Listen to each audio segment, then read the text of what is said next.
നമ്മളെന്ത് പഠിക്കാൻ വന്നത് ലു എന്ന പാടാണ്. ഓക്കെ, അപ്പോൾ ഇതിൽ നമ്മൾ പഠിക്കാൻ പോകുന്നത് എന്താണ്? വാവിൻ്റെ മുകളിൽ അംസ ഇട്ട് സുക്കൂൻ ഇടുന്നു, എന്ന് പറയുന്നു. മനസ്സിലായില്ലേ?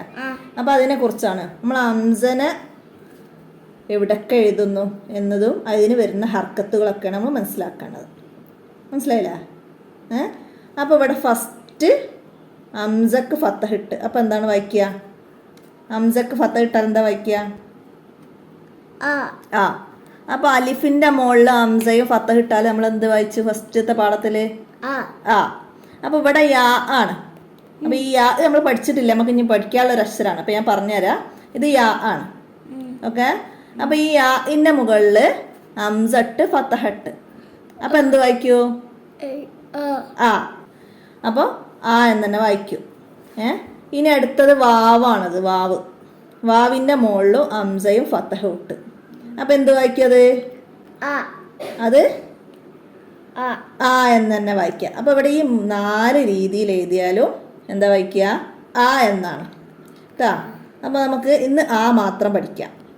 ഓക്കെ, അപ്പോൾ നമ്മൾ ഇതിൻ്റെ ഒരു പാട്ട് പഠിച്ചില്ലേനോ?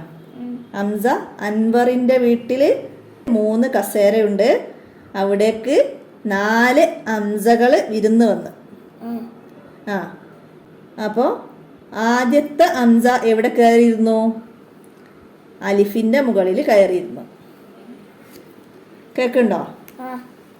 ആദ്യത്തെ ഹംസ അലിഫിൻ്റെ മുകളിൽ കയറിയിരുന്നു. അപ്പോൾ അവിടെ നമ്മൾ ഫത്തഹയും ഇട്ട് ആ എന്ന് വായിക്കാം.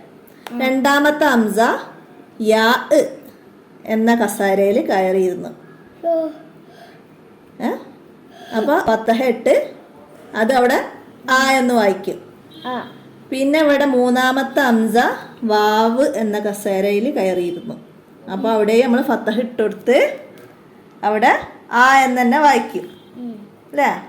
പിന്നെ ഉള്ളത് ഈ കുഞ്ഞ് ഹംസയാണ്.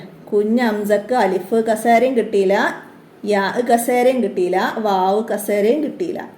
അപ്പോൾ അതവിടെ താഴെ തനിയെ ഇരുന്നു അല്ലേ? അപ്പോൾ ഇതെന്താ വായിക്കുക? ആ. ഇതും ആ എന്ന് തന്നെയാണ് കേട്ടോ. അപ്പോൾ ആ ആ ആ ആ ആ. അപ്പോൾ ഇന്ന് നമുക്ക് ഇത്രയും പഠിച്ചാൽ മതി കേട്ടോ. അപ്പോൾ ഇനി ഇത് നമുക്ക് ഒരു ബുക്കിലേക്ക് എഴുതാം കേട്ടോ.